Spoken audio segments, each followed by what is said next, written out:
अस्सलामुअलैकुम। उम्मीद है आप सब बिल्कुल खैरियत से होंगे। अल्हम्दुलिल्लाह मैं भी बिल्कुल ठीक हूँ। आज मैं आप लोगों के साथ बहुत ही मज़ेदार और सिंपल बैंगन के भुर्ते की रेसिपी शेयर कर रही हूँ।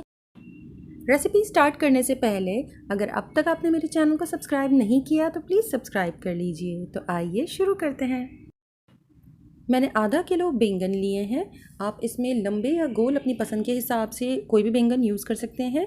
इसके ऊपर थोड़ा सा ऑयल डालें और इसे अच्छी तरह से चारों तरफ स्प्रेड कर दीजिए। मैंने ब्रश का यूज़ किया है, बट आप सिंपल हाथों की मदद से भी चारों तरफ ऑयल लगा सकते हैं।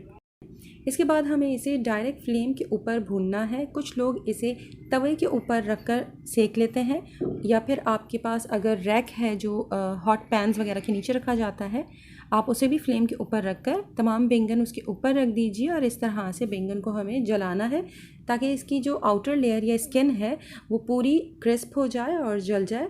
हमें इसकी स्किन को रिमूव करना है। फ्लेम से इसे हटाने के बाद आप इसे ठंडे पानी के बोल में डाल दीजिए और बहुत इजीली इसकी स्किन रिमूव हो जाती है। ज़रूरी नहीं है कि आप इसे पानी में डालने के बाद ही इसकी स्किन रिमूव करें। इस तरह से काम थोड़ा सा जल्दी हो जाता है। अगर आपके पास टाइम है तो आप इसे अच्छी तरह से चारों तरफ से भूनने के बाद कुछ देर के लिए रूम टेम्परेचर पर छोड़ दीजिए। जब वो थोड़ा ठंडा हो जाए तब आप ईज़िली इसकी स्किन को रिमूव कर सकते हैं। तमाम बैंगन इसी तरह से तैयार करने के बाद आप इसे चाहे मैशर की हेल्प से या फिर नाइफ़ की हेल्प से फाइन चॉप कर लीजिए या फिर मैश कर लीजिए। बैंगन को अच्छी तरह से मैश करने के बाद अब इसे साइड में रख दें और अब हम इसका मसाला प्रिपेयर करेंगे। मैंने पैन में आधा कप से थोड़ा कम तेल लिया है और इसके अंदर एक बड़े साइज़ का प्याज जिसे मैंने फाइन चॉप कर लिया है वो ऐड किया है। प्याज को हमें इतनी देर तक कुक करना है कि इसका कलर चेंज होना स्टार्ट हो जाए। जैसे ही इसका रंग तब्दील होना शुरू होगा आप इसके अंदर ऐड कर दीजिए 1 खाने का चम्मच भर कर ताज़ा चॉप किया हुआ लहसुन। मैंने इसमें चॉप्ड लहसुन ऐड किया है, पेस्ट ऐड नहीं किया। इसे कुछ देर सौते कर लीजिए ताकि इसका कच्चापन ख़त्म हो जाए। इसके बाद मैंने इसमें ऐड किया है 1 चाय का चम्मच ज़ीरा। इसे भी कुछ देर के लिए प्याज और लहसुन के साथ सौते करें। जब प्याज का रंग अच्छा सुनहरी होने लगे तब आप इसके अंदर ऐड कर दीजिए 2 बड़े साइज़ के टमाटर जिन्हें फाइन चॉप किया है। टमाटरों को 1 से 2 मिनट तक अच्छी तरह से मिक्स करने के बाद इसे कवर कर कर कुछ देर के लिए कुक होने के लिए छोड़ दीजिए। इस तरह से टमाटर थोड़े से सॉफ्ट हो जाएंगे। कुछ देर बाद लिड हटाएं और इसे अच्छी तरह से मिक्स करें और चाहें तो आप स्पून की हेल्प से स्लाइटली इसे मैश करते रहें। अच्छी तरह से मिक्स करने के बाद मैंने इसके अंदर ऐड किए हैं स्पाइसेस, जिसमें शामिल है 1 चाय का चम्मच नमक, आधा चाय का चम्मच हल्दी पाउडर, आधा चाय का चम्मच कुटी लाल मिर्च, 1 चाय का चम्मच लाल मिर्च पाउडर। तमाम चीज़ों को बहुत अच्छी तरह से मिक्स कर लीजिए।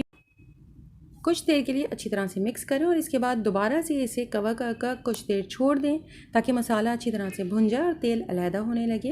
लिड हटाने के बाद मैंने 1 से 2 मिनट इसकी भुनाई की है।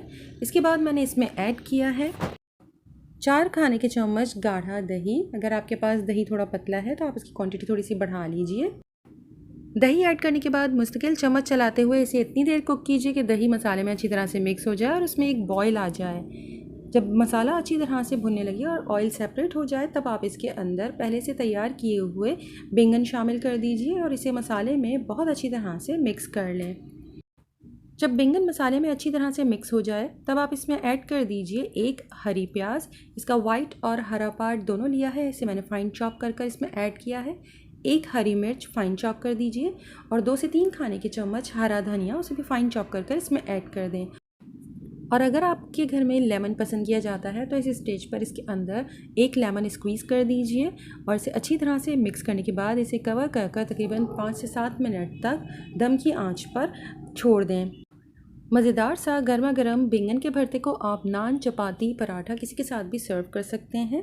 वीडियो अगर आपको पसंद आए तो प्लीज़ लाइक, शेयर, कमेंट कीजिए और मेरे चैनल को सब्सक्राइब करना मत भूलिएगा। अपना और अपनों का बहुत ख्याल रखें। अल्लाह हाफ़िज़।